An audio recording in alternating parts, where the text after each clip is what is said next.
Hello my dear future nursing officer, आपका Aryan you nursing के इस ऑनलाइन प्लेटफॉर्म पे सभी का स्वागत है।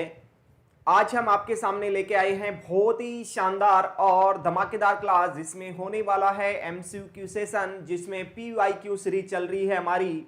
और इस पीवाईक्यू सीरीज को ही हम आगे बढ़ाने की कोशिश करेंगे, क्योंकि लिख रखा है पीछे, सबको दिख रहा है, आरंभ है लक्ष्य प्राप्ति का। मतलब लक्ष्य प्राप्त करने के लिए हमने आरंभ कर दिया है और आपने भी ये ठान लिया है कि हमें लक्ष्य प्राप्ति करना ही है अब तो। इसलिए कहते हैं कि मान लिया तो हार है और ठान लिया तो जीत है। इसलिए आपने ठान चुका है, सभी प्यारे स्टूडेंटों ने, सभी फ्यूचर नर्सिंग ऑफिसर ने ठान लिया है कि हमें कुछ करना है और करना है। ये ठान लिया तो ये मान के चलो, सुनिश्चित मान के चलो कि आपका जीत सुनिश्चित हो चुका है। यस, तो इसी के साथ हम सीरीज को, इस पीवाईक्यू सीरीज को प्रीवियस ईयर जो क्वेश्चन पूछे गए हैं उन इंपॉर्टेंट क्वेश्चन का यहाँ पे समावेश किया गया है, उन क्वेश्चन को हम देखने वाले हैं। तो चलते हैं अपने पहले क्वेश्चन पे, क्या कहना चाह रहा है। देखो, सबसे इंपॉर्टेंट बात मेरी तरफ से ये रहेगी कि आपको क्या करना है। आपको सबसे पहले क्वेश्चन को बहुत ही अच्छी तरीके से समझना है। क्वेश्चन क्या कहना चाह रहा है, क्वेश्चन में कोई मोस्ट कॉमन बात तो नहीं है, कोई यहाँ पे लीस्ट कॉमन बात तो नहीं है, यहाँ पे एक्सेप्ट तो नहीं है, यहाँ पे क्वेश्चन में एक्सपेक्ट तो नहीं है। ऐसी चीजों को देखना है और क्वेश्चन को क्लियरली अपने को समझना, उसके बाद हमें जवाब पे जाना है। कभी भी क्वेश्चन गलती नहीं होगा। यस, तो चलते हैं क्वेश्चन पे और बात करते हैं। What are the advantage of using a pen like insulin delivery device? Sir, यदि हम किसी पेशेंट को यदि इंसुलिन देते हैं, सर इंसुलिन किस पेशेंट को दिया जाता है? सर डायबिटीज मेलाइटस वाले पेशेंट को इंसुलिन देते हैं। सर इंसुलिन कैसे कैसे दे सकते हैं? सर इंसुलिन की क्या होती है? इंसुलिन सिरिंज होती है। क्या होती है? इंसुलिन सिरिंज होती है। सिरिंज सर 3 प्रकार की होंगी, फर्स्ट, सेकंड और थर्ड। सर पहली होगी रेड कलर की, पहली सिरिंज होगी रेड कलर की, दूसरी होगी ग्रीन कलर की और तीसरी होगी व्हाइट कलर की सिरिंज। ये इंसुलिन की सिरिंज 3 प्रकार की होंगी। रेड में होता है सर 40 यूनिट, इसमें 40 यूनिट आता है, इसमें 80 यूनिट आएगा, 80 यूनिट आता है और इसमें आएगा 100 यूनिट। तो 3 यहाँ पे 3 टाइप्स की क्या हो गई है? सिरिंज हो चुकी है। और यहाँ पे 40 यूनिट में देखने को मिलेगा कितना? 1 ml देखने को मिलेगा, क्योंकि इंसुलिन सिरिंज का टाइप इसी प्रकार से बनाया हुआ रहता है कि उसमें 1 ml मतलब 40 यूनिट में 1 ml इंसुलिन आ जाता है। वैसे यदि हम गूगल पे सर्च करेंगे तो नॉर्मली यदि 100 यूनिट की बात करेंगे तो 1 ml होता है। यदि हम गूगल पे अभी डाल के सर्च करें कि 1 ml equal to how many units, तो वहां पे आएगा 1 ml इक्वल टू 100 यूनिट। लेकिन इंसुलिन सिरिंज का जो बनावट है, उसका आर्किटेक्ट है, वो ऐसा ही है कि उसमें 1 ml में 40 यूनिट आता है। यस, तो यहाँ पे सर रेड, यहाँ पे ये ग्रीन और व्हाइट ज्यादा इंपॉर्टेंट नहीं रहेंगी, यहाँ पे रेड 40 यूनिट वाली ज्यादा इंपॉर्टेंट रहेगी। मतलब ये बार बार क्वेश्चन पूछा जाता है। सर ये इंपॉर्टेंट क्यों है? ये मोस्ट कॉमन यूज होती है, इसको मोस्ट कॉमन भी बोल सकते हैं कि सर कौन सी सबसे मोस्ट कॉमन यूज होती है? तो बोल देना मोस्ट कॉमन यूज होने वाली है रेड कलर की सिरिंज, इंसुलिन सिरिंज। लेकिन यहां पे क्या बोला सर? यहां पे इसको हम कर देते हैं क्लोज, क्या कर देते हैं कि सर वहां पे इंसुलिन सिरिंज की बात नहीं हुई, वहां पे बोला कि pen like insulin delivery device. Sir वहां पे एक पेन होता है, इंसुलिन देने के लिए पेन होता है, पेन डिवाइस होती है जिससे क्या लगा सकते हैं हम? इंसुलिन लगा सकते हैं। सर इंसुलिन लगा सकते हैं पेन से, तो पेन से इंसुलिन लगाएंगे तो क्या क्या बेनिफिट हो सकता है? बेनिफिट क्या होगा? क्या शॉर्टर इंजेक्शन टाइम, क्या टाइम कम लगेगा? अरे भाई टाइम, यदि मैं इंजेक्शन यदि इससे लगा रहा हूं या इससे लगा रहा हूं, टाइमिंग का क्या इश्यू रह गया? कोई टाइमिंग का इश्यू नहीं रहने वाला है, टाइमिंग बराबर लगने वाला है। तो ए पॉइंट तो हमारा गलत रहेगा। एक्यूरेट डोज डिलीवरी सिस्टम, क्या एक्यूरेट डोज डिलीवरी सिस्टम जाएगा? क्या एक्यूरेट डोज डिलीवरी सिस्टम जाएगा? नेक्स्ट बात करेंगे lower cost with reusable insulin cartridge, क्या लोअर कॉस्ट पड़ेगा? नहीं, ऐसा कोई इश्यू नहीं होगा। Use of smaller gauge needle क्या यूज करेंगे? नहीं, यहां पे कोई भी ऐसी बात नहीं है। यहां पे ये बात है कि sir accurate dose delivery system हो गया, बी ऑप्शन सही जवाब होगा। Sir accurate dose delivery system का मतलब ये है कि एक पेन आता है, उसमें प्री फिल्ड इंसुलिन होता है, और प्री फिल्ड होता है तो उसमें कोई भी एयर आने के चांस नहीं है, एयर नहीं आएगी तो एक्यूरेट डोज उसमें फिल कर सकते हैं। एक्यूरेट डोज उसमें फिल रहती है तो कोई एयर नहीं है तो डायरेक्ट हम नंबरिंग को घुमाएंगे, 4 यूनिट देना है इसको, बटन को 1 2 3 4 घुमा देंगे बटन को और लगा देंगे इंजेक्शन। मतलब वहां पे हमने क्या किया, एक्यूरेट डोज डिलीवर कर दिया इंसुलिन का। तो यहां पे बी ऑप्शन सही ऑप्शन है कि एक्यूरेट डोज देने के लिए हम पेन लाइक स्ट्रक्चर काम में लेते हैं, डिवाइस काम में लेके चलते हैं। तो फर्स्ट इस क्वेश्चन का आंसर क्या रहेगा, बी ऑप्शन यहां पे सही जवाब रहने वाला है। नेक्स्ट अगले सवाल के ऊपर चलते हैं और देखते हैं अगला क्वेश्चन क्या कहना चाह रहा है। अगले क्वेश्चन में कवि कहना चाह रहा है, क्या कहना चाह रहा है समझना। What length of the catheter tip should be inserted into the rectum for giving enema to an adult patient? एक पेशेंट को क्या देना है, एनीमा देना है, एनीमा देना है। एनीमा को हम क्लिस्टर भी बोलते हैं, क्या बोलते हैं, इसको हम क्लिस्टर भी बोलते हैं। तो फर्स्ट क्वेश्चन तो यही तैयार हो जाता है कि एनीमा का दूसरा नाम क्या होता है, तो आपको बताना होगा। एनीमा को हम क्लिस्टर भी बोलते हैं। सर एनीमा देंगे तो हम किसको दे रहे हैं, अडल्ट को दे रहे हैं। अडल्ट को देंगे तो सिंपल सी बात है, यदि अमाउंट की बात करेंगे, अमाउंट की बात करेंगे, अमाउंट की बात करेंगे तो 500 से 1000 ml देते हैं अडल्ट में, यस ml। और यदि बच्चों की बात करेंगे, चाइल्ड की बात करेंगे तो देते हैं 250 से 250 टू 500 ml। और यदि बच्चों में देंगे, इन्फेंट नियोनेट में देंगे, इन्फेंट और नियोनेट में देंगे, नियोनेट में देंगे तो कितना देंगे, लेस देन 250 ml देके चलेंगे अमाउंट। अब बात यहां पे पूछा है कि सर कैथेटर, अब वो एनिमा लगाएंगे तो कैथेटर को अंदर इंसर्ट करना होगा, कहां पे करना होगा, रेक्टम के अंदर इंसर्ट करना होगा। क्योंकि हम एनिमा लगाते हैं तो यही डेफिनेशन एनिमा की होती है कि स्मॉल अमाउंट ऑफ लिक्विड या solution introduce to the lower GIT through the rectum, उसको हम एनिमा बोलेंगे। तो एनिमा देंगे रेक्टम के थ्रू, तो क्या करेंगे, इंसर्ट करेंगे, इंसर्ट कैथेटर को। तो कैथेटर कितना इंसर्ट करेंगे वहां पे, तो याद रखना, यदि मैं नियोनेट इन्फेंट की बात करूंगा, नियोनेट इन्फेंट की बात करूंगा तो बात रहेगी कितनी, बात रहेगी 1 से 1.5 इंच। कितना रहेगा, 1 से 1.5 इंच रहेगा, 1 to 1.5 इंच रहेगा। मैं इंच में यहां पे बात करना चाहूंगा। नेक्स्ट सर यदि चाइल्ड की बात करेंगे, बच्चों की बात करेंगे तो 2 to 3 इंच की बात यहां पे करने वाले हैं। नेक्स्ट यदि सर अडल्ट की यदि बात करेंगे तो अडल्ट में रहने वाला है 4 to 5 इंच। क्या रहने वाला है, 4 to 5 इंच, 2 to 3 और 4 to 5 इंच होने वाला है। तो समझ जाना बात को कि सर यहां पे अडल्ट का पूछा तो अडल्ट में 4 to 5 इंच इंसर्ट करेंगे। अरे सर इंच में दिया हुआ है, कितना इंच में दे दिया, 4 to 5 इंच। और हमें पता है 1 इंच में कितना होता है, 1 इंच इक्वल टू 2.5 सेंटीमीटर। तो याद रखना 4 में कितना हो जाएगा, 4 इंटू 2.5, तो 4 इंटू 2.5 10 सेंटीमीटर हो जाएगा। तो 10 सेंटीमीटर कहां पे ऑप्शन में, यहां सी ऑप्शन में 10 पॉइंट दिया हुआ है, मतलब 10 सेंटीमीटर देंगे तो सी ऑप्शन हमारा सही जवाब होगा। सी ऑप्शन हमारा सही जवाब होगा, क्योंकि ये है किसकी बात, ये यहां पे 1 से 1.5 यहां पे बोल सकते हैं नियोनेट इन्फेंट की बातें हैं। ठीक है, ये बच्चों की बातें हैं, ये नियोनेट की बातें, ये चिल्ड्रन की बातें हैं, ये अडल्ट की बात है। तो ये अडल्ट का सी ऑप्शन यहां पे सही ऑप्शन रहेगा, राइट ऑप्शन रहेगा। तो यहां पे सी ऑप्शन हमारा सही जवाब था कि इंसर्ट करेंगे कैथेटर की जो लेंथ है कितना इंसर्ट करेंगे, तो बात करके चलेंगे 7.5 टू 10 सेंटीमीटर करके चलने वाले हैं। अगला सवाल आपकी स्क्रीन के ऊपर, क्वेश्चन को केयरफुली रीड करेंगे। मैं थोड़ा सा पोज करता हूं, थोड़ा सा पोज का मतलब थोड़ा सा मैं रुकता हूं, आप देखो और आंसर दो। कमेंट सेक्शन में आंसर दे दिया करो और आंसर देने के बाद में फिर मिलान किया करो कि सर ने क्या बताया और हमने क्या आंसर दिया, वो आप मैच किया करो।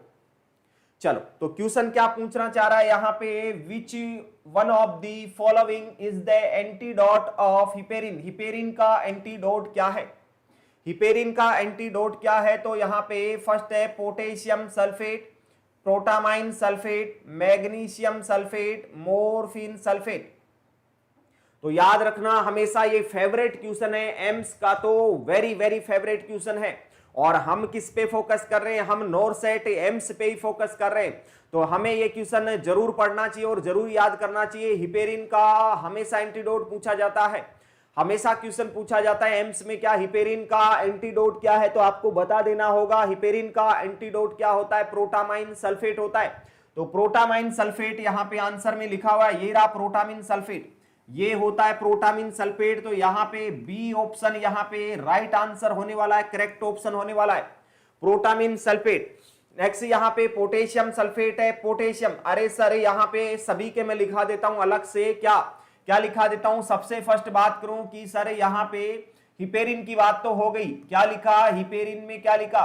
हिपेरिन का होता है प्रोटामाइन सल्फेट, प्रोटामाइन सल्फेट होगा हिपेरिन का, yes protamine sulphate, very very very important, सबसे इंपॉर्टेंट यही होने वाला है। देन बात करेंगे वारफेरिन की, वारफेरिन का क्या रहेगा? तो वारफेरिन का विटामिन के रहेगा। नेक्स्ट में बात करूंगा एस्प्रिन का, एस्प्रिन का क्या रहेगा? तो बोल देना सोडियम बाइकार्बोनेट रहेगा, सोडियम बाइकार्बोनेट रहेगा, सोडियम बाइकार्बोनेट रहेगा। नेक्स्ट में बात करूंगा CO2 का एंटीडोट क्या है? तो आप बोल देना O2, ऑक्सीजन एंटीडोट है CO2 का। नेक्स्ट बात करूंगा सर इंसुलिन का एंटीडोट क्या है? तो इंसुलिन का एंटीडोट है ग्लूकोज, क्या है? ग्लूकोज एंटीडोट रहेगा। नेक्स्ट में बात करूंगा सर मोरफिन का एंटीडोट क्या है? मोरफिन बोल दो या फिर ओपियोइड एनाल्जेसिक्स बोल दो, ओपियोइड एनाल्जेसिक्स बोल दो या मोरफिन बोल दो। मोरफिन का एंटीडोट होता है क्या? नैलेक्सोन, क्या होता है? Naloxone is the antidote of morphine sulphate. बातें सब कुछ समझ में आ रही होंगी। नेक्स्ट बात आती है कि सर मैग्नीशियम क्या क्या होगा? तो बोल देना कैल्शियम रहेगा मैग्नीशियम का, यस। सर पोटेशियम का क्या रहेगा? तो पोटेशियम का बोल देना क्या? कैक्जिलेट रहेगा, क्या रहेगा?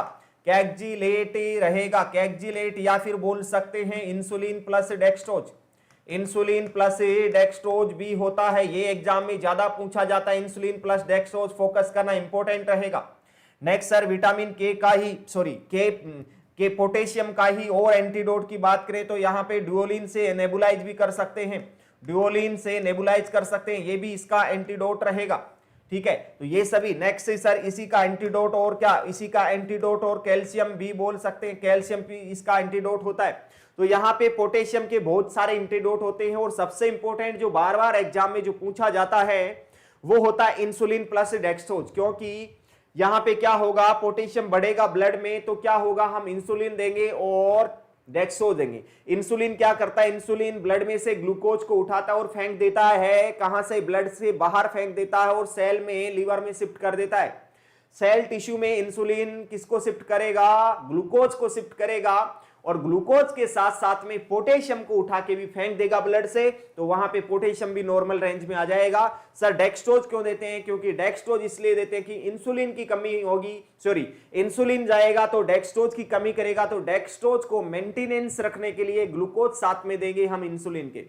चलो नेक्स्ट में बात करता हूं सर बेंजोडाइजेपिन्स का एंटीडोट का है।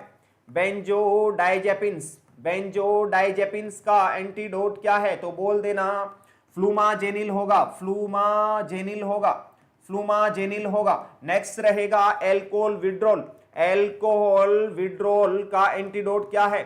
सर एल्कोहल विड्रॉल का मतलब समझे नहीं? समझाओ। अरे बहुत ज्यादा कोई एल्कोहल पीता है, कोई ड्रिंकिंग करता है, बहुत ज्यादा एल्कोहल का कंजप्शन करता है, तो समझ जाना यदि उसको 1-2 दिन यदि एल्कोहल नहीं मिलती है या शाम को ही उसको एल्कोहल नहीं मिलती है तो वहां पे उसको विड्रॉल सिम्टम्स आना स्टार्ट हो जाते हैं। सर विड्रॉल सिम्टम्स में क्या क्या आता है? उसको बार बार आंखों से आंसू आएंगे, आंखों से आंसू आना स्टार्ट हो जाएंगे, नाक से, नोज से सिक्रेशन स्टार्ट हो जाएंगे, सलाइवा का सिक्रेशन बढ़ जाएगा, एप्रीहेंशन होगा, बहुत सारी चीजें यहां पे देखने को मिलेंगी साइन सिम्टम में।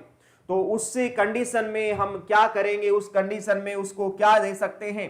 एल्कोहल विड्रॉल सिम्टम में हम उसको लिब्रियम टेबलेट दे सकते हैं, ये एंटीडोट रहेगा, लिब्रियम दे सकते हैं। नेक्स्ट में बोलूंगा यदि कोई मेथेनॉल पॉइजनिंग हो गया, मेथेनॉल पॉइजनिंग हो गया तो मेथेनॉल को एथेनॉल से हम ट्रीट कर सकते हैं। मेथेनॉल का एंटीडोट होगा एथेनॉल।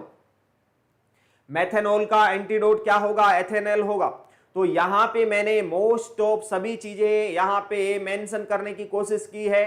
तो ये आपके बहुत सारे एंटीडोट हो चुके हैं, कोई 2-4 बच रहे हैं जो आपकी नजर में है, उनको और देख लेना, उनको और देख लेना। वेरी वेरी वेरी इंपॉर्टेंट यहां पे सेशन होने वाला है। ये क्वेश्चन भी इंपॉर्टेंट होगा क्योंकि यहां पे एंटीडोट से क्वेश्चन पूछा ही जाता है, 100% पूछा जाता है, इसलिए हम इस क्वेश्चन को जरूर पढ़ेंगे एंटीडोट वाले को। यस, तो मेरी बातें, मेरी कहानी सब कुछ समझ में आ रही होगी। यदि किसी को कोई समझ में नहीं आ रहा कमेंट कर सकता है, सर ये क्वेश्चन हमें नहीं समझ में आ रहा, ये पॉइंट हमें समझ में नहीं आ रहा, तो उसका समाधान भी हम जरूर करने वाले हैं। ठीक है, तो यहां पे राइट आंसर क्या होगा? B option is the right answer. क्या यहां पे हिपेरिन का प्रोटामिन सल्फेट एंटीडोट होने वाला है।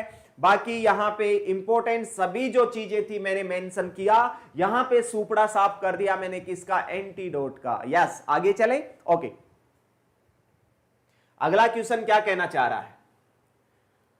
अगला क्वेश्चन केयरफुली रीड करो और कमेंट सेक्शन में अपना आंसर दर्ज कर दीजिए कि आपका राइट आंसर आपके अकॉर्डिंग क्या होगा।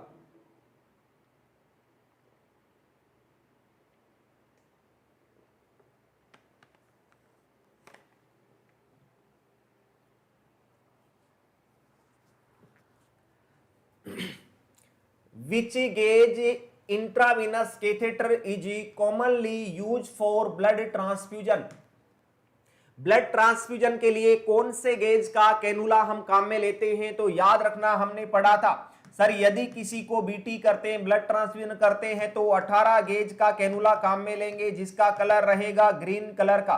कौन सा कलर रहेगा? ग्रीन कलर रहेगा उसका। यस, और यही 18 नंबर का जो कैनुला होता है उसी से हम क्या करते हैं, यही हम अडल्ट में लगा के चलते हैं जब किसी को आईवी थेरेपी देनी है। यदि किसी का सर्जरी करना हो, स्पेशली हम बात करेंगे किसकी?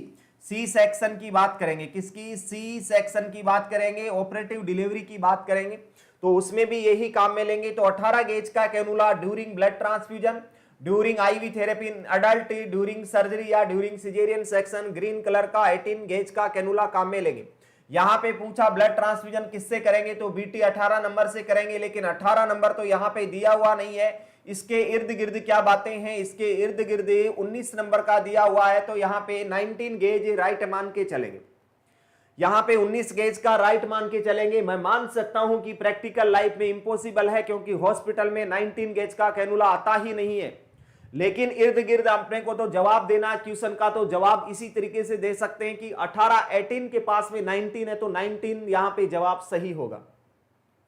सर 26 का जो गेज का कैनुला होता है वो नियोनेट में लगाया जाता है, नियोनेट में लगाया जाता है। 24 नंबर का जो कैनुला होता है वो इन्फेंट में लगाया जाता है, और यदि 22 गेज की बात करें तो ये बच्चों में लगाया जाता है, चिल्ड्रंस में लगाया जाता है। यस, तो यहां पे बेस्ट ऑप्शन और राइट आंसर क्या होगा? A option is the right answer. A यहां पे सही जवाब होगा कि ब्लड ट्रांसफ्यूजन जब भी कर रहे हैं तो 18 गेज का जो कैनुला होता है उससे करते हैं, और यहां पे 18 नहीं है तो 19 हमने आंसर सही माना है, तो ए option is the right answer.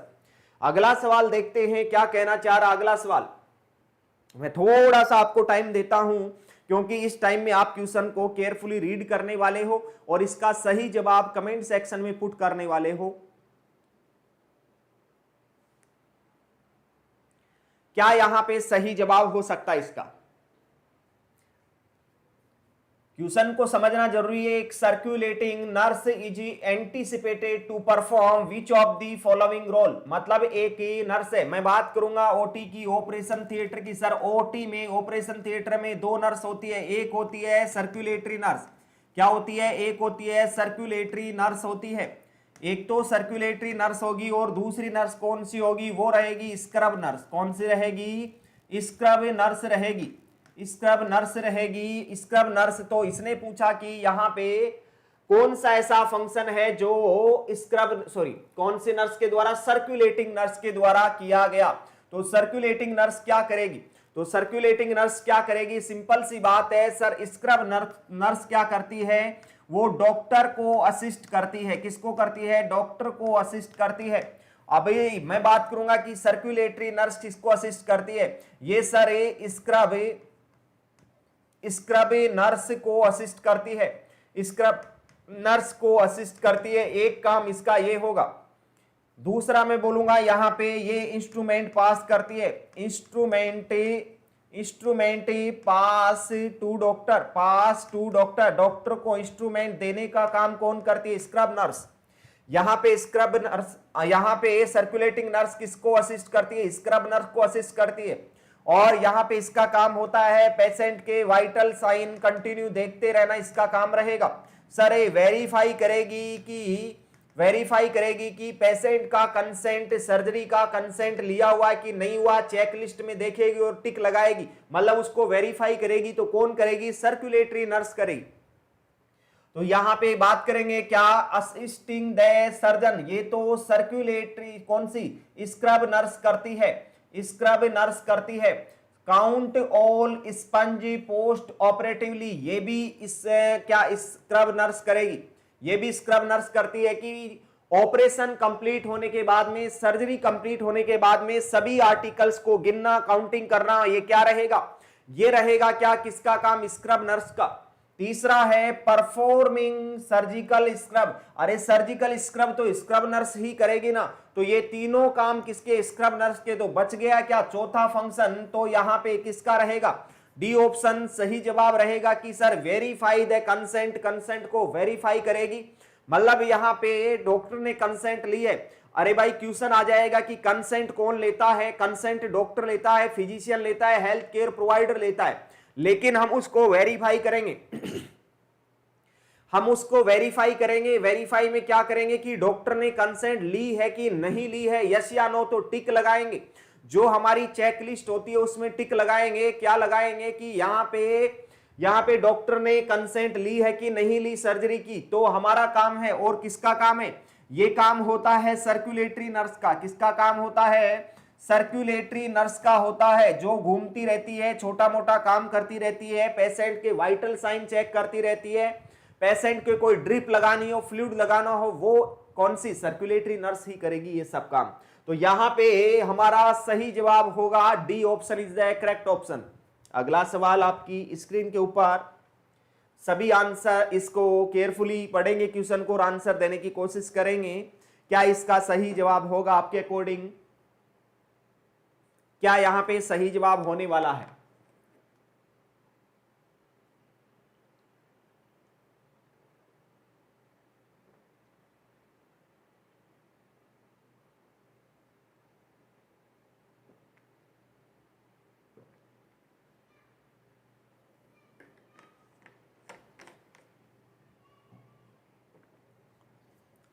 चलो देखते हैं। In nasogastric tube drainage the nurse should note. अरे एक पेशेंट को क्या लगी हुई है? एनजी ट्यूब लगी हुई है। क्या लगी हुई है? नेजोगैस्ट्रिक ट्यूब लगी हुई है। और नेजोगैस्ट्रिक ट्यूब से कंटिन्यू हमने सीआरटीएस कर दिया।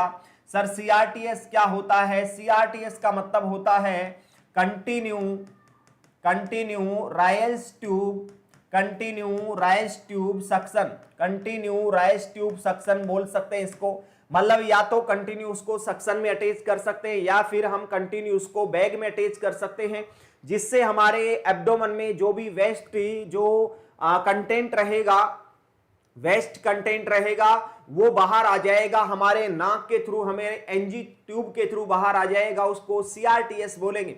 मतलब वहां से क्या निकलेगा? वहां से सर निकलने वाला है ड्रेनेज। क्या निकलने वाला है? ड्रेनेज निकलने वाला है। और ड्रेनेज निकलेगा तो सर हम उस ड्रेनेज का क्या चेक करने वाले हैं? क्या चेक करने वाले हैं? उसकी क्या एसिडिटी चेक करेंगे, ड्रेनेज की ऑर्डर चेक करेंगे, या कलर, अमाउंट एंड टाइप, या ऑल ऑफ दीज क्या करेंगे चेक? तो वहां पे हम चेक करने वाले हैं। सी पॉइंट हमारा सही जवाब होगा। कलर चेक करेंगे, अमाउंट चेक करेंगे और उसका टाइप कैसा है, कौन से टाइप का यहाँ पे फ्लूइड या ड्रेनेज आ रहा है, उसका अमाउंट कितना है और कलर कितना है। अरे भाई सुबह सुबह डॉक्टर राउंड पे आता है, पूछता है कि सीआरटीएस कितना खाली करवाया, तो हमने जवाब दिया कि सर 300 ml खाली करवाया। क्या 300 ml सीआरटीएस खाली करवाया? सुबह 6 बजे करवा दिया था हमने। तो इसको बोलेंगे क्या, अमाउंट। सर इसका कलर कैसा था, डॉक्टर बोलेगा कलर कैसा था, बिलियस, नॉन बिलियस, ग्रीन कलर था, व्हाइट कलर था, या फिर रेडिश कलर था, या पिंक कलर था, कौन सा कलर था, क्या इसमें ब्लड प्रेजेंट था कि नहीं था। तो कलर का बात करेंगे, और टाइप, कौन से टाइप का वो ड्रेनेज था, किस टाइप में हम डाल सकते हैं। तो वहां पे सी ऑप्शन सही जवाब होगा कि यहाँ पे कलर और अमाउंट और उसका टाइप तीनों हम देखने वाले हैं। सो यहाँ पे सी ऑप्शन सही जवाब। अगला सवाल आपकी स्क्रीन के ऊपर, आप इस क्वेश्चन को सभी केयरफुली रीड करो और आंसर दो सभी, क्या इसका सही जवाब हो सकता है। क्वेश्चन जहां तक मैं देख पा रहा हूं बड़ा ही सिंपल क्वेश्चन है, बड़ा इजी क्वेश्चन है। ये बीएससी नर्सिंग फर्स्ट ईयर का क्वेश्चन है, मतलब आपके नर्सिंग का फर्स्ट ईयर का एनाटॉमी का क्वेश्चन माना जा सकता है इसको। तो इंपॉर्टेंट क्वेश्चन हो सकता है। तो क्या सिंपल क्वेश्चन, इसी के साथ साथ हम टर्म और देखेंगे। What is the term used for normal respiratory rhythm and depth in a client. Sir किसी का रिदम और rate, rate and rhythm, rate and rhythm क्या है, रेट और रिदम क्या है, नॉर्मल है। अरे नॉर्मल रेट और रिदम है, इसका मतलब तो क्या है, नॉर्मल रेस्पिरेशन। और नॉर्मल रेस्पिरेशन को टर्म में क्या बोला जाता है, यूपनिया, नॉर्मल रेस्पिरेटरी पैटर्न या नॉर्मल रेस्पिरेशन। नॉर्मल रेस्पिरेशन को यूपनिया बोला जाता है। Sir eupnoea, eu word related to normal, जैसा कि मैं यहाँ पे कुछ एग्जाम्पल देना चाहूंगा हटके। फॉर एग्जाम्पल हमने ओबीजी में पढ़ा था यूटोसिया, क्या यूटोसिया, यहाँ पे ई साइलेंट हो जाता, यूटोसिया, यहाँ पे ई साइलेंट हो जाता है। यूटोसिया का मतलब होता है, यूटोसिया का मतलब होता है नॉर्मल डिलीवरी। क्या होता है, नॉर्मल डिलीवरी, इसका मतलब ये होता है normal delivery. Yes, next next एक होता है यूथर्मिया। क्या होता है, यूथर्मिया, यूथर्मिया का मतलब होता है नॉर्मल टेम्परेचर, नॉर्मल टेम्परेचर होता है, किसका मतलब, यूथर्मिया का मतलब। नेक्स्ट और क्या होगा, एक यूफोरिया और होता है। क्या होता है, यूफोरिया, यूफोरिया होता है नो, यूफोरिया का मतलब एक नॉर्मल फीलिंग हो सकती है, एक अच्छी फीलिंग हो सकती है, नॉर्मल फीलिंग हो सकती है, एक अच्छी फीलिंग हो सकती है, उसको यूफोरिया बोलते हैं। तो बात को समझ जाना, जहां जहां पे यू आता है मतलब ई, यू यू ई यहां पे साइलेंट रहता है। यूटोसिया, यूथर्मिया, यूफोरिया और यूपनिया मतलब नॉर्मल बातें हैं। तो ये यूपनिया हमारा सही जवाब होगा। A option is the right option. यहाँ पे नॉर्मल रिदम और डेप्थ सब कुछ नॉर्मल है, तो उसको यूपनिया बोल के चलेंगे। सर एपनिया का मतलब क्या होता है, एपनिया का मतलब तो होता है स्टॉपेज ऑफ रेस्पिरेशन। और रेस्पिरेशन स्टॉप हो गया, ब्रीथ स्टॉप हो गया, उसको क्या बोलेंगे, एपनिया बोलेंगे। टेम्परेरी सिजेशन ऑफ ब्रीदिंग, उसको क्या बोलेंगे, एपनिया बोलेंगे। सर ब्रेडीपनिया किसको बोलेंगे, तो बोल देना less than 10 breath per minute, उसको ब्रेडीपनिया बोलेंगे।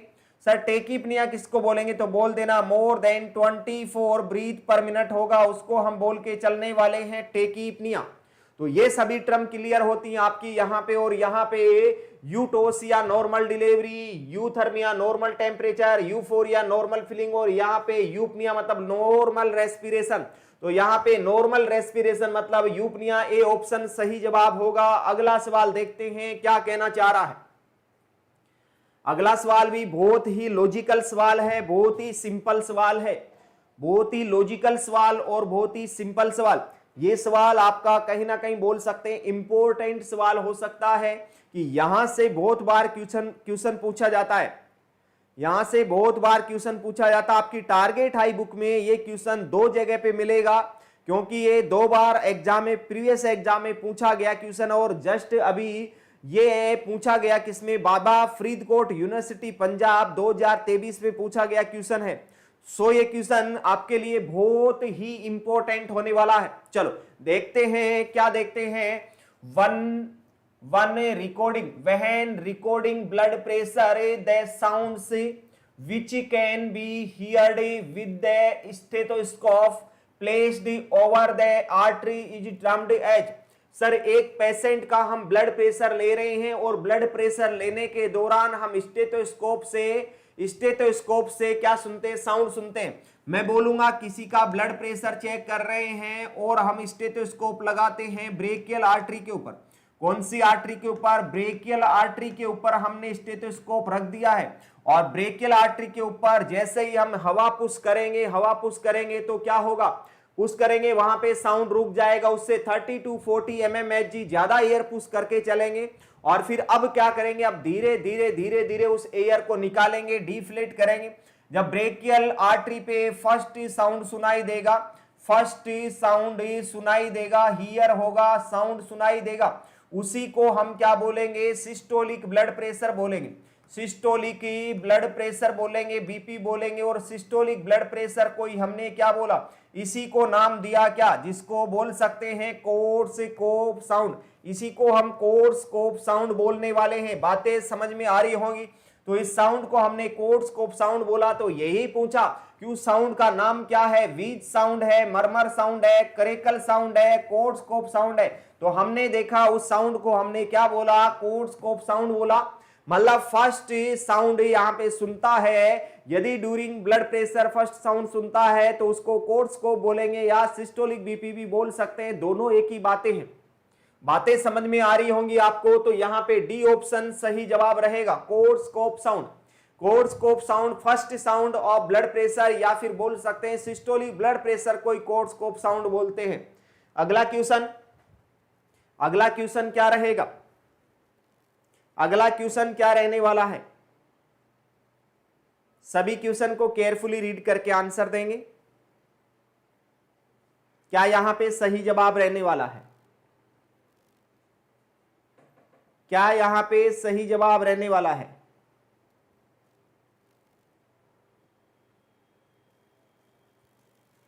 चलो देखते हैं क्वेश्चन को। When caring for the client with the femoral venous catheter, it is essential for the nurse to, क्या बोला? एक पेशेंट है, एक पेशेंट को सेंट्रल लाइन कैथेटर डला हुआ है और कहां पे? फीमोरल में डला हुआ है। उसमें इसेंशियल नर्स क्या कर सकती है? अरे सिंपल सी बात है भाई, वहां पे क्या करेगी? तो देखते हैं। Frequent flushing of catheter with saline, maintain sterile technique when working with A catheter, assess the pressure dressing for frequently for bleeding, limit the mobility of affected lumps। क्या करेगी? तो मोबिलिटी यहां पे ज्यादा इश्यू नहीं रहेगा, मोबिलिटी चेक नहीं करेगी, यहां पे मोबिलिटी कम नहीं करेगी, लिमिटेशन नहीं करेगी। अरे कभी भी प्रेशर अप्लाई करते हैं क्या? जब सेंटर लाइन लगा रहे हो या उसके बाद में आप काम कर रहे हो, कभी टाइट पैकिंग करते हो क्या? कभी नहीं करते हम तो टाइट पैकिंग क्यों करेंगे? नहीं करेंगे। और क्या करेंगे? नेक्स्ट यहां पे मेंटेन स्टेराइल टेक्निक, हाँ यस करेंगे, लेकिन इसको प्रायोरिटी नहीं देंगे। स्टेराइल टेक्निक तो हम हर काम में यूज लेंगे, तो ये इंपॉर्टेंट कंसर्न नहीं रहेगा। इंपॉर्टेंट कंसर्न क्या रहेगा? इंपॉर्टेंट कंसर्न तो ये रहेगा कि सर फ्रीक्वेंटली हम क्या करेंगे? फ्लश करेंगे नॉर्मल सलाइन से, जिससे क्या होगा? इससे क्या होगा सर? इससे होगा ये कि उसमें ब्लड क्लोट नहीं होगा, कोई ब्लड है वो भी अंदर चला जाएगा और ब्लीडिंग नहीं होगा, वहां पे क्लोट भी नहीं होगा। बहुत बार ऐसा होता है कि आपकी सेंट्रल लाइन क्या हो जाती है? ब्लॉक हो जाती है, उसमें ब्लड रह जाता है, उसमें ब्लड रहेगा तो क्लोट होगा, और क्लोट होगा तो सेंट्रल लाइन ब्लॉक हो जाती है, उसको निकालना ही पड़ता है, एकमात्र समाधान होता है। तो बात समझ में आ रही है आपको?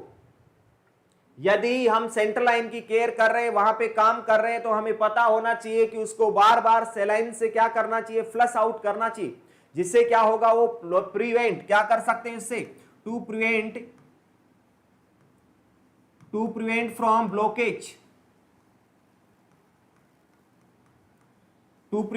ब्लॉकेज, ब्लॉकेज से प्रिवेंट कर सकते हैं। क्या सेंट्रल लाइन ब्लॉकेज नहीं होगी? सेंट्रल लाइन क्या नहीं होगी? ब्लॉकेज नहीं होगी। तो ये हमारा ए ऑप्शन सही जवाब रहेगा यहां पे। सर यदि हम सेंट्रल लाइन लगाते हैं, यहां पे और डिटेल से और बात करते हैं इसके बारे में।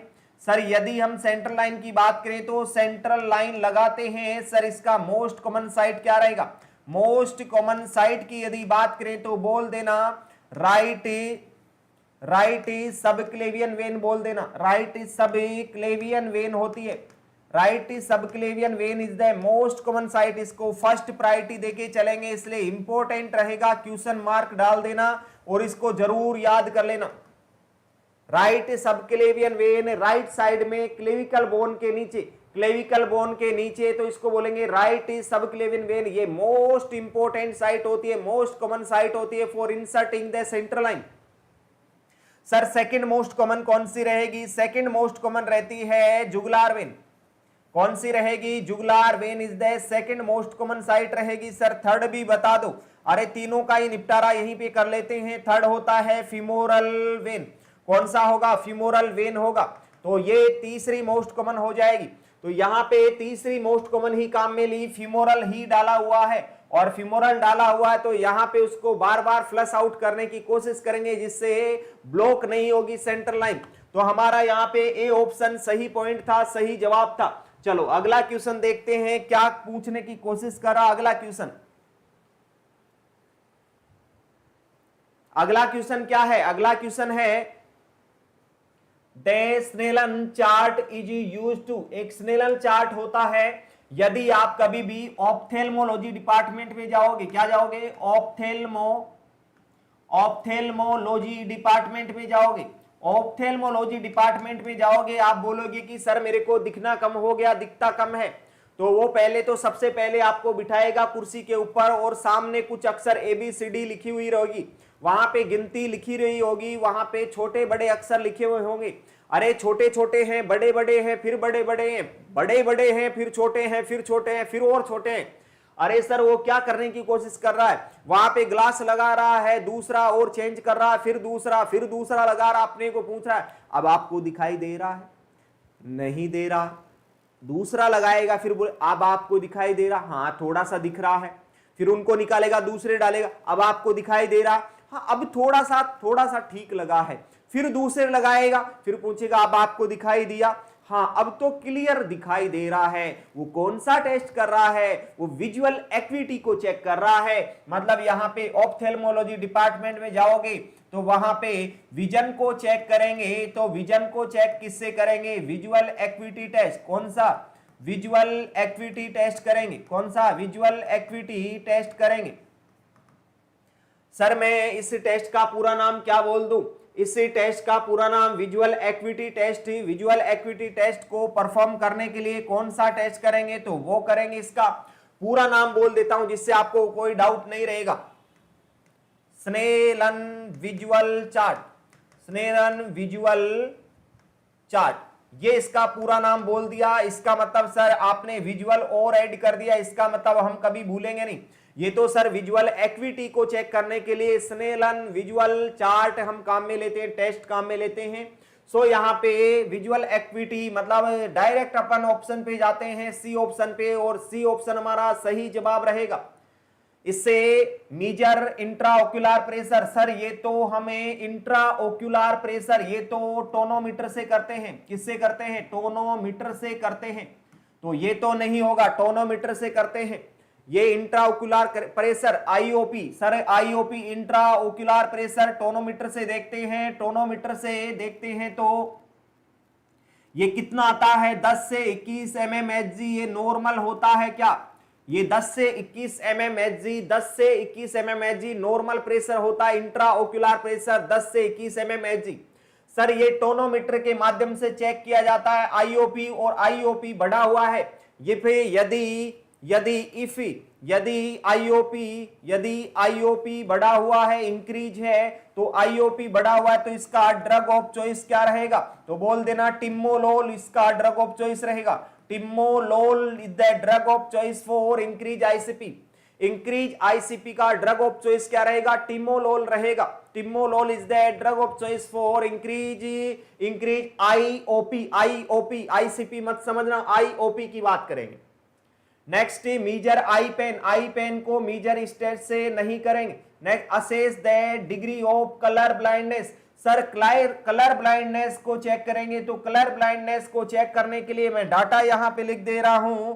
कलर ब्लाइंडनेस को चेक करने के लिए इश्चियारा टेस्ट करते हैं। कौन सा टेस्ट करते हैं? इश्चियारा टेस्ट करते हैं। सर इश्चियारा टेस्ट में क्या होता है? एक राउंड शेप में लेते हैं, इसमें बहुत टाइप के कलर होते हैं, अलग अलग कलर होते हैं, बहुत सारे कलर होंगे, और बहुत सारे कलर में कुछ ना कुछ लिखा हुआ होगा। वो पूछते कि इसमें क्या लिखा हुआ है।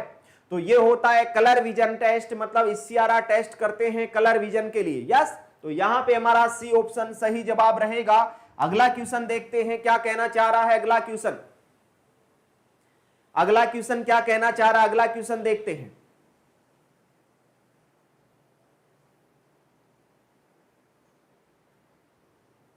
चलो, क्वेश्चन का आंसर आप कमेंट बॉक्स में डाल दिया करो, जिससे आपको पता रहेगा कि हमने क्या चूज किया और सर ने क्या बताया। The intra operative phase begins when, intra operative phase कब स्टार्ट हो जाती है। The patient arrives in the theatre department, the patient leaves the recovery room, the patient arrives in the operative theatre, the surgeon makes the first incision. क्या यहां पे best answer रहेगा, सही answer रहेगा। फर्स्ट में क्या है, the patient arrives in the theatre department, patient theatre department में आ चुका है। अरे पेशेंट सर्जरी डिपार्टमेंट में आया है, सर्जरी रूम में नहीं आया, ओटी रूम में नहीं आया, वो सर्जरी डिपार्टमेंट में आया। तो सर्जरी डिपार्टमेंट तो बहुत बड़ा होता है। अरे बहुत बड़ा डिपार्टमेंट सर्जरी डिपार्टमेंट होगा तो वो तो 2 दिन से 1 दिन पहले, 2 दिन पहले, 3 दिन पहले, 5 दिन पहले, पता नहीं कब आया, उसको हम इंट्रा ऑपरेटिव नहीं बोल सकते। तो ए ऑप्शन तो हमारा यहां पे क्या होगा, गलत जवाब होगा। The patient leaves the recovery room, sir patient recovery room को छोड़ चुका है। अरे रिकवरी रूम तो आफ्टर ए सर्जरी होता है, आफ्टर सर्जरी होता है रिकवरी रूम, तो इसको छोड़ दिया, मतलब ये तो कोई अच्छी बात नहीं है। और मैं यहां से ये भी बोलूं कि रिकवरी रूम से पेशेंट हमारे पास ओटी में आए, तो क्या पता अपने पास आए, कब आए पता नहीं, रिकवरी रूम कहां पे और कहां से हमारे पास पेशेंट आए, तो ये कोई अच्छा जवाब हमारा नहीं होने वाला है, तो ये भी गलत जवाब। The patient arrives in the operating theatre, अरे पेशेंट अपने पास ऑपरेशन थिएटर में आ चुका है, ओटी में प्रवेश कर चुका है, मतलब यहां पे इंट्रा ऑपरेटिव फेज स्टार्ट हो चुकी है, इंट्रा ऑपरेटिव फेज स्टार्ट हो चुकी है, मतलब यहां पे सी ऑप्शन हमारा सही जवाब रहेगा। यहां पे बोला कि फर्स्ट इंसिजन लगा दिया सर्जन ने, अरे फर्स्ट इंसिजन तो कब लगाएगा, उसका ओटी तो पहले स्टार्ट हो गया, मतलब यहां पे ये पॉइंट भी गलत जवाब, डी ऑप्शन गलत जवाब। तो यहां पे सी ऑप्शन हमारा सही जवाब रहेगा। The patient arrives in the operating theatre, मतलब ऑपरेशन थिएटर में पेशेंट आ चुका है, उसको हम बोलने वाले हैं क्या, उसको हम बोलने वाले हैं क्या, इंट्रा ऑपरेटिव फेज। तो C option is the correct option. अगला सवाल, अगला सवाल क्या कहना चाह रहा है, क्या पूछना चाह रहा है, क्या इसका सही जवाब रहेगा, तो बताइए क्या यहां पे सही जवाब रहने वाला है।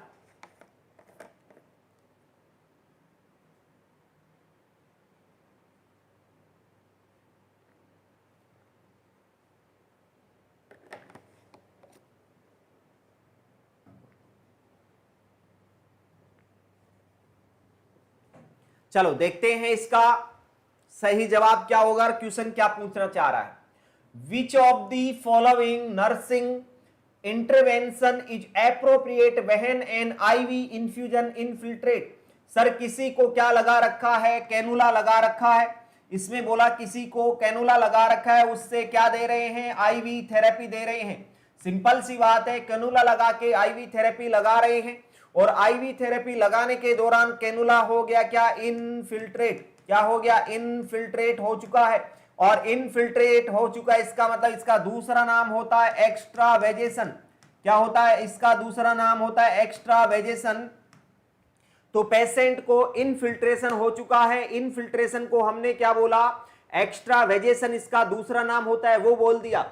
सर इनफिल्ट्रेशन का मतलब सीधी सीधी भाषा में बताओ हमें क्या होता है, तो मैं बोलूंगा कैनुला आउट हो चुका है। ये समझो आप, कैनुला क्या हो चुका है, आउट हो चुका है, कैनुला आउट हो चुका है,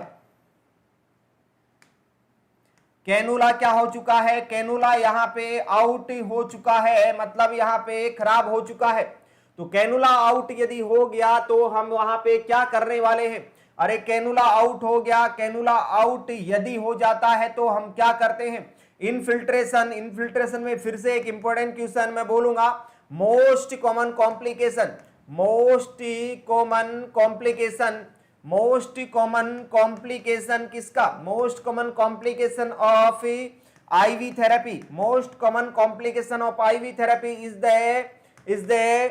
the infiltration. तो infiltration very important होने वाला है क्या कि सर कैनुला यदि लगाते हैं, IV थेरेपी देते हैं तो बहुत सारे कॉम्प्लिकेशन होते हैं। जैसा कि 2-4 बताना चाहूं कि सर वहां पे सेप्सिस हो सकता है, कार्डियक ओवरलोड हो सकता है, सर्कुलेटरी ओवरलोड हो सकता है, वहां पे एयर एम्बोलिज्म हो सकता है, वहां पे हेमाटोमा हो सकता है, वहां पे थ्रोम्बोफ्लेबाइटिस हो सकता है, बहुत सारे ऐसे वहां पे कंडीशन डेवलप हो सकती है कॉम्प्लिकेशन की। लेकिन सर सबसे इंपॉर्टेंट या मोस्ट कॉमन की बात करेंगे तो किसकी बात करने वाले हैं? Infiltration is the most common complication of ivy therapy. तो यहां पे यदि इन्फिल्ट्रेशन हो गया, कैनुला आउट हो गया, अरे भाई हम वार्ड में काम करते हैं, यदि आप नर्सिंग ऑफिसर बन गए, एम्स में काम कर रहे हो, वार्ड में काम कर रहे हो, पेशेंट का कैनुला आउट हो जाता है, उस कंडीशन में हम क्या करेंगे?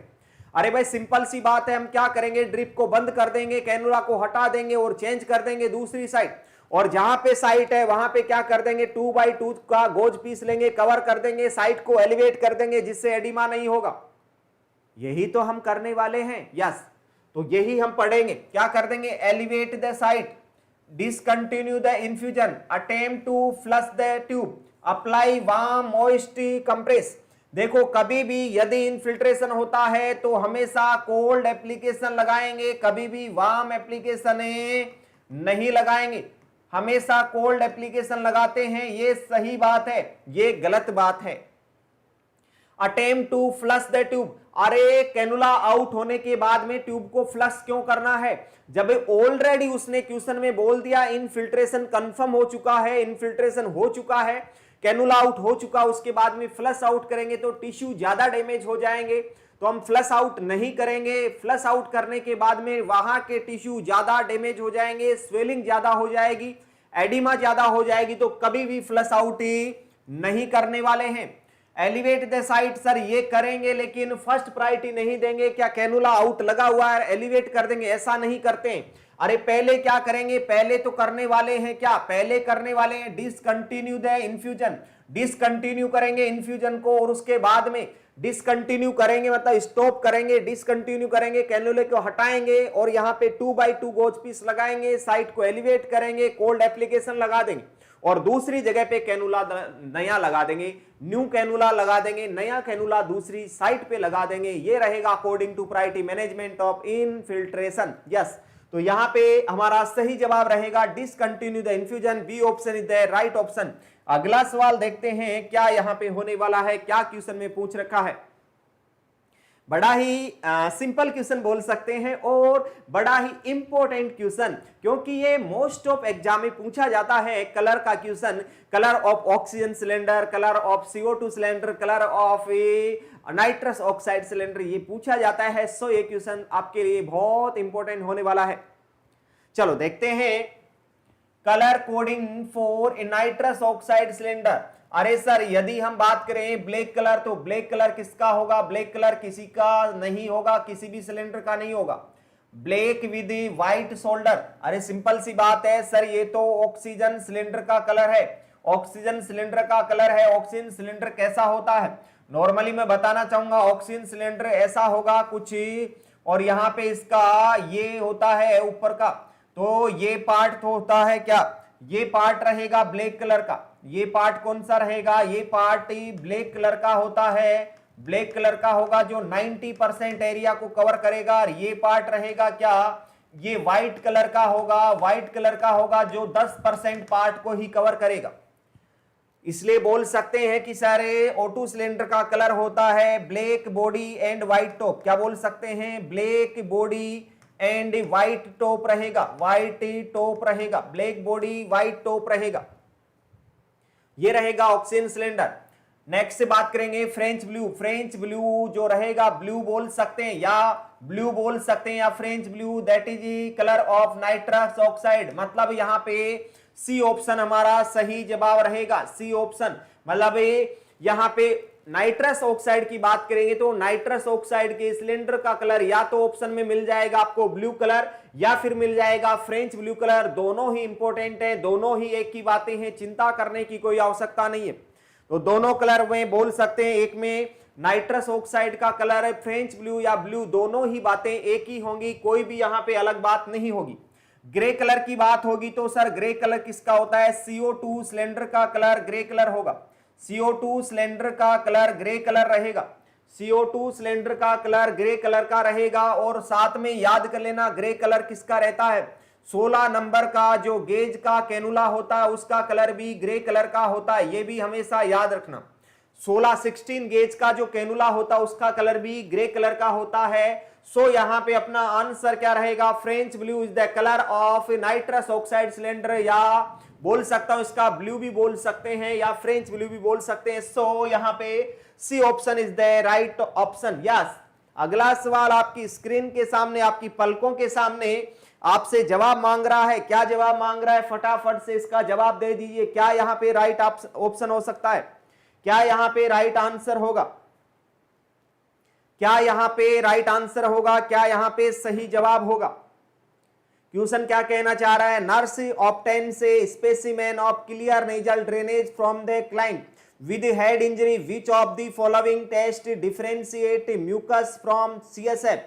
अरे भाई सिंपल सी बात है, एक पेशेंट को क्या हो गया, हेड इंजरी हो गया, हेड इंजरी हो गया तो यहां पे देखना चाहेंगे, एक patient nurse obtains A specimen of clear nasal drainage from the client with head injury, which of the following test differentiate mucus from CSF।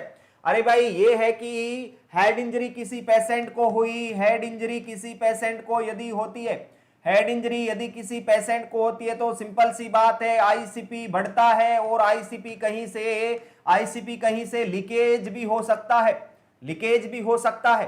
तो हम ये चेक करना चाहेंगे कि क्लियर नेजल सिक्रेशन आ रहा है, यहां पे क्या बोला, क्लियर नेजल ड्रेनेज आ रहा है, मतलब नोज से क्लियर नेजल सिक्रेशन ड्रेनेज आ रहा है, तो हम उसमें चेक करेंगे। तो उसमें क्या चेक करना चाहेंगे, उस नेजल सिक्रेशन में क्या प्रोटीन चेक करेंगे, specimen gravity, specific gravity check करेंगे, क्या ग्लूकोज वहां पे चेक करेंगे, माइक्रो ऑर्गेनिज्म चेक करेंगे। अरे भाई यहां पे सीएसएफ का पता लगाना है कि सीएसएफ है, नोज से जो आ रहा है वो सीएसएफ है या कोई दूसरा फ्लूइड है।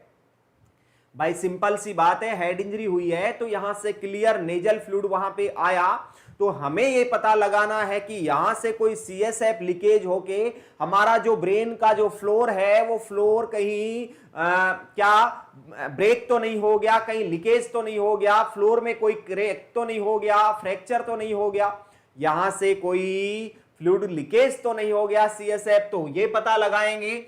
तो क्या वहां पे शुगर का, प्रोटीन का टेस्ट करेंगे, नहीं करेंगे। क्या वहां पे स्पेसिफिक ग्रेविटी देखेंगे, नहीं देखेंगे। क्या वहां पे ग्लूकोज देखेंगे, यस वहां पे ग्लूकोज का लेवल चेक करेंगे, ग्लूकोज देखने वाले हैं तो ग्लूकोज से फाइंड आउट हो जाएगा कि वहां पे रहने वाला है क्या, सीएसएफ। यदि ग्लूकोज प्रेजेंट है, यदि ग्लूकोज उस सिक्रेशन में प्रेजेंट है, उस ड्रेनेज में प्रेजेंट है, तो बोल सकते हैं we can say that in this mucus dextrose is present, then ये कहलाएगा क्या, सीएसएफ कहलाएगा। तो ये रहेगा सी ऑप्शन हमारा राइट आंसर। माइक्रो ऑर्गेनिज्म नहीं, हेड इंजरी हुई है और सीएसएफ लीकेज हो रहा है, माइक्रो ऑर्गेनिज्म की तो कोई बात ही नहीं हुई है यहां पे, तो यहां पे सी ऑप्शन हमारा सही जवाब रहेगा। ओके, अगला सवाल आपकी स्क्रीन के ऊपर क्या कहना चाह रहा, अगला सवाल क्या बताना चाह रहा और क्या आपसे पूछना चाह रहा। क्वेश्चन कहना चाह रहा क्या, which of the following complication is associated with tracheostomy tube. अरे भाई किसी पेशेंट की क्या करते हैं, ट्रेकियोस्टोमी करते हैं, क्या करते हैं, ट्रेकियोस्टोमी करते हैं, ट्रेकियोस्टोमी करते हैं, तो उसका कॉम्प्लिकेशन क्या क्या हो सकता है।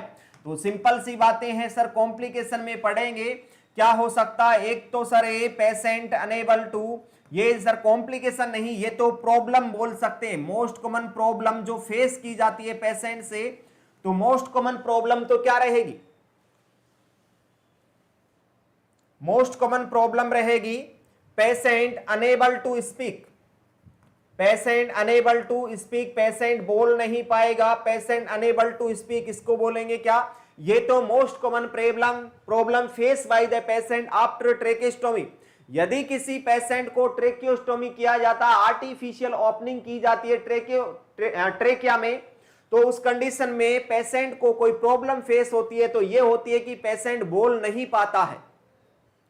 ये कॉम्प्लिकेशन नहीं होगा। कॉम्प्लिकेशन तो अब पढ़ेंगे। फर्स्ट कॉम्प्लिकेशन क्या हो सकता है सर? हो सकता है वहां पे ट्रेकियोमलेशिया। क्या हो सकता है? ट्रेकियोमलेशिया हो सकता है, ट्रेकियोमलेशिया हो सकता है। दूसरा हो सकता है वहां पे ट्रेकियो इसोफिजियल फिस्टुला हो सकता है। तीसरा हो सकता है laryngeal nerve damage, laryngeal nerve injury हो सकती है, लैरिंजियल नर्व इंजरी हो सकती है। ये 3 कॉम्प्लिकेशन मेजर कॉम्प्लिकेशन है। बाकी तो ब्लीडिंग हो जाएगा, इन्फेक्शन हो जाएगा, बहुत सारी यहां पे कॉम्प्लिकेशन देखने को मिलेंगे।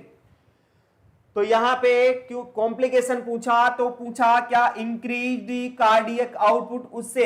अरे भाई ट्रेकियोस्टोमी करने से कार्डियक आउटपुट कैसे बढ़ सकता है? कोई भी यहां पे कोई भी इसका रिलेशन नहीं है। ये गलत बातें दी हुई है। मतलब फर्स्ट पॉइंट तो गलत है, बिल्कुल सरासर गलत है। ये तो बिल्कुल दिन में ही झूठ बोल गया भाई, दिन में ही झूठ बोल गया कि ट्रेकियोस्टोमी करने से कौन सा कार्डियक आउटपुट बढ़ सकता है, नहीं बढ़ेगा। तो बच्चे ध्यान से सुनना, क्या एक्यूट रेस्पिरेटरी डिस्ट्रेस सिंड्रोम, क्या यहां पे ट्रेकियोस्टोमी करने से उसको रेस्पिरेटरी डिस्ट्रेस बढ़ सकता है क्या? कभी नहीं बढ़ेगा। अरे मैं तो बोलूं ये तो ट्रेकियोस्टोमी का इंडिकेशन है, ये तो ट्रेकियोस्टोमी के इंडिकेशन में पढ़ते हैं। यदि किसी को सर ARDS होता है, एक्यूट रेस्पिरेटरी डिस्ट्रेस सिंड्रोम यदि होता है, तो उस कंडीशन में क्या करते हैं हम? ट्रेकियोस्टोमी करते हैं। मतलब ये पॉइंट भी सही नहीं है हमारा।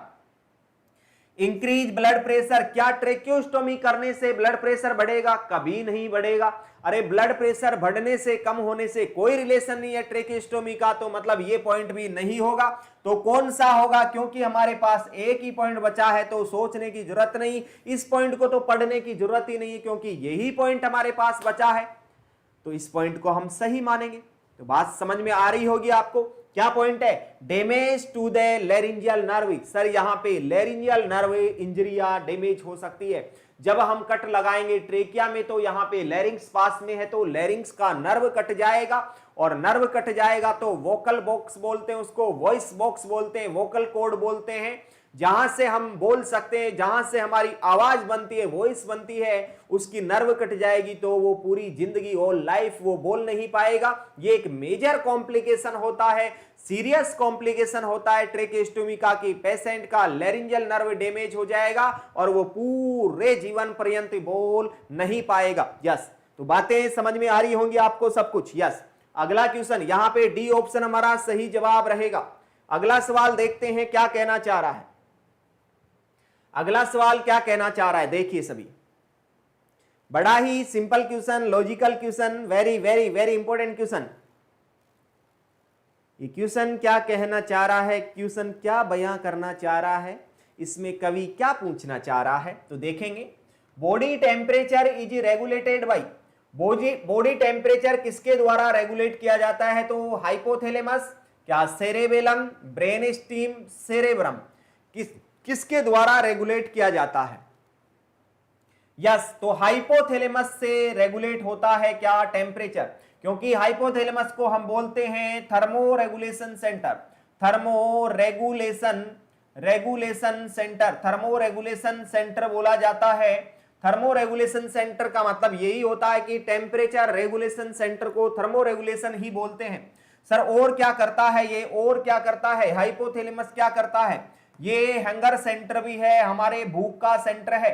मम्मी भूख लग गई है, अरे मम्मी भूख लग गई है, हम नहीं बोल रहे, मम्मी भूख लग गई है, हम नहीं बोल रहे, हम नहीं बोल रहे। आपको बता दें ये कौन बोल रहा है? हमारा हाइपोथैलेमस बोल रहा है कि हमें भूख लग गई है। मम्मी मेरे को प्यास लग गई है, thrust centre, thrust centre, mummy मेरे को प्यास लग गई है, मतलब थ्रस्ट सेंटर मेरा हाइपोथैलेमस बोल रहा है कि मेरे को पानी की प्यास लग गई है। नेक्स्ट सर सेक्सुअल एक्टिविटी को कंट्रोल करता है, क्या करता है? सेक्सुअल एक्टिविटी को कंट्रोल करता है, ये रहेगा हाइपोथैलेमस के फंक्शन। नेक्स्ट सर ये पिट्यूटरी ग्लैंड को कंट्रोल करता है, पिट्यूटरी ग्लैंड को कंट्रोल करता है, मास्टर ग्लैंड को कंट्रोल करता है, इसको हम मास्टर ग्लैंड बोलते हैं, पिट्यूटरी ग्लैंड को ही मास्टर ग्लैंड बोलते हैं, पिट्यूटरी ग्लैंड को ही हाइपोफाइशियल ग्लैंड बोलते हैं। क्या बोलते हैं? हाइपोफाइशियल ग्लैंड बोलते हैं। हाइपोफाइशियल ग्लैंड बोलते हैं। Sir hypophysial gland pituitary gland को क्यों बोला?